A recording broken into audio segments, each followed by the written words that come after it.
Even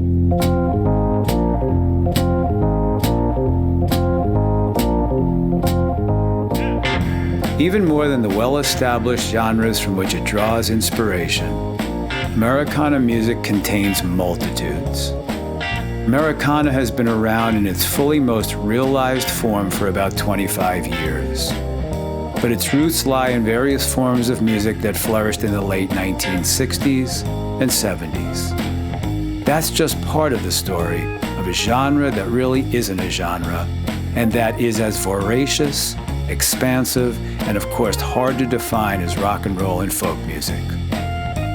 In Americana as it exists now, you'll hear folk performers who accompany themselves with only a guitar or a piano, soul singers who evoke the sounds of the great Memphis recording company Stax Records in the 1960s, rock and rollers who seek to combine the approaches of Hank Williams and Lou Reed, political artists who bring Bob Dylan and Phil Oakes to mind, and Beatle-esque power pop bands that pick up where another Memphis group of nonconformists who influenced Americana, Big Star, left off in 1975. In other words, there is no real stylistic handbook you can trot out for fans who want to travel the byways of Americana.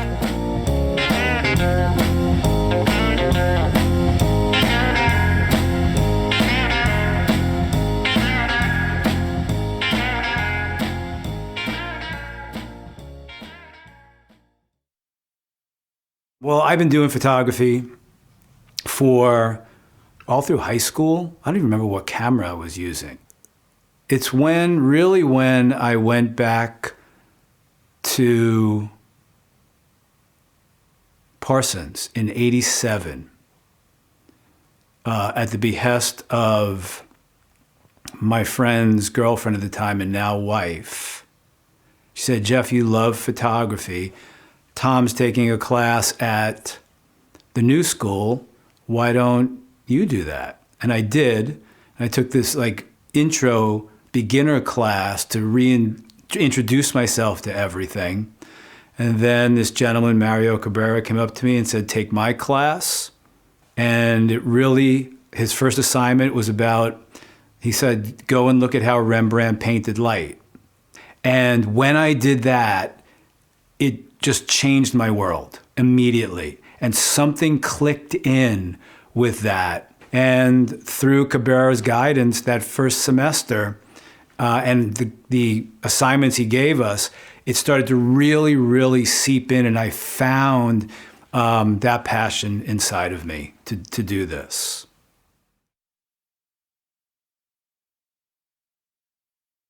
I was in a relationship with a woman for 2 years, and towards the end of that relationship, she said to me, "Jeff, you hate your job, you hate your life. The only time you're happy is when you're with me." And she was absolutely right, because I wasn't really enjoying my corporate job. I was 33 years old. I wasn't really enjoying I was working in the corporate world in New York City. We had broken up, and I was on the one train going to my apartment, and I realized right then and there, I heard her voice say that in my head. And then I said, "It's time to grow up." I went home, pulled out a yellow legal pad and wrote at the top, "What do I want to be when I grow up?" Wrote 1,000,003 things in that list all night long. And then around 11 o'clock at night, it leapt off the page to me, photography, and I felt it in my soul.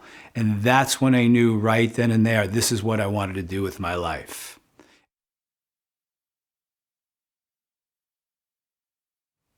So the foundation of this book, Americana Portrait Sessions, is the partnership that I have with Americana Music Association in Nashville, Tennessee.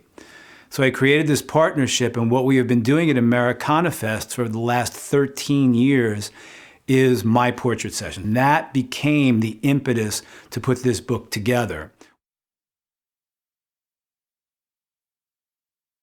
The Americana genre is significant on so many levels. It is diverse. It is all-inclusive. It's about singer-songwriters, it's about words and music. It has soul, it's deep. And what's the most important part of this is the diversity and the all-inclusivity of it. Meaning that it's all races, colors, creeds, sexual orientation throughout it for as long as I have been involved with it, for probably 16 years. And it goes back before that. I am grateful and so grateful that the Stax Museum in Memphis, Tennessee is curating this exhibit and bringing my book to the world in another way. The importance of Stax, the legacy, the soul, the music, the people. Just to be a part of something in this magnificent cathedral of music and history I'm humbled by it. What they captured here and did here never happened before, and they created a whole new aspect or genre of music.